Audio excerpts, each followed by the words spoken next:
Hello and welcome everyone to Gold Asset of the Day for the 18th of August 2021, presented by myself, Phil Carr, at the Gold and Silver Club. So as we head into a new week here, what do you need to be aware of?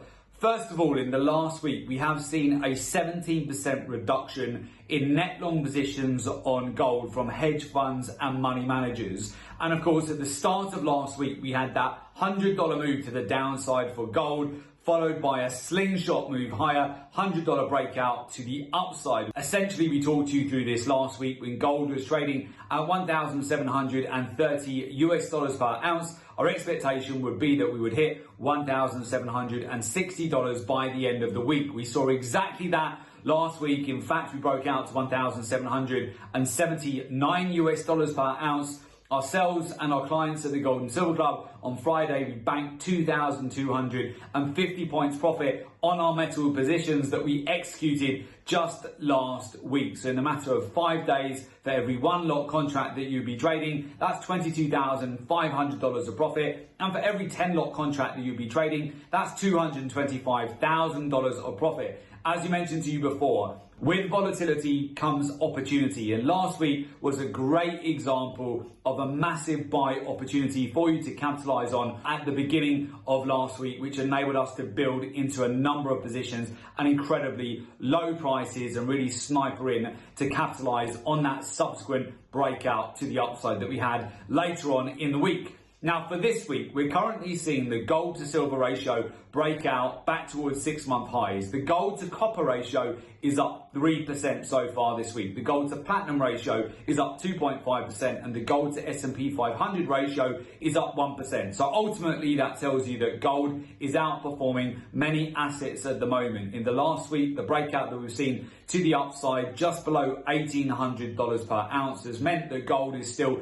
one of the best places to be in the short term. We continue to hold exposure on gold as we go through this week as well. Our positions have been protected with banked profits along the way, but we are still keeping a core position here on gold that we've re-entered into just last week. Now, this week, we do have some major news items to be aware of. First of all, we have Jerome Powell's speech on Tuesday, but more importantly, we have the minutes of the FOMC statement that is due out on Wednesday. That's where we are expecting further volatility. Over the course of this week, we're looking for a range on gold with resistance back towards 1,800. So we haven't hit $1,800 per ounce so far this week, but we're looking for a move back towards that level. But also, I wouldn't be surprised to see a rotation back down towards the $1,770 to $1,760 per ounce range this week. So I'm looking for a consolidation of a lot of the gains last week. Again, gold continues to outperform silver, platinum, also copper, and the S&P 500 at the moment. We continue to see it get the safe haven bid alongside the dollar.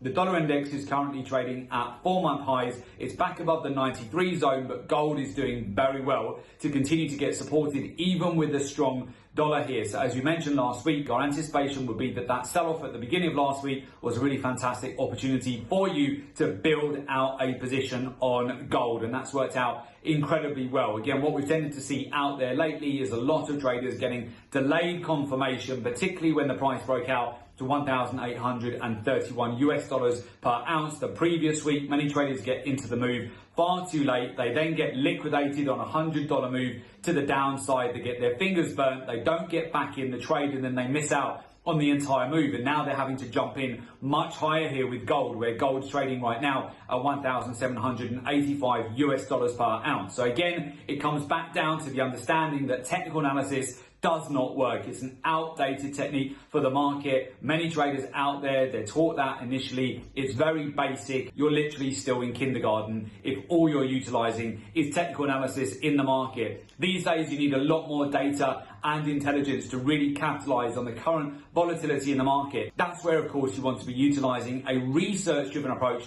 to the market, trading the same way that the hedge funds, money managers, the banks and institutions are, utilizing statistics, data, market intelligence, understanding of capital flows in the market, key areas of liquidity alongside the daily, the weekly, the monthly, the quarterly cycles in the market. Marry that up to alongside fundamentals, macroeconomics, sentiment in the market, and of course you want to be aware of the intermarket correlations, the ratios, and alongside that understand how the banks, money managers, hedge funds and institutions are positioned in the market. That will help you massively to get an edge. So with that, if you would like to join our community of successful traders, learn the research-driven approach to the market and join our professional mentorship program, there is an opportunity for you to do so. Just make sure you click in the link below today's report in order to make an application to join our professional mentorship program.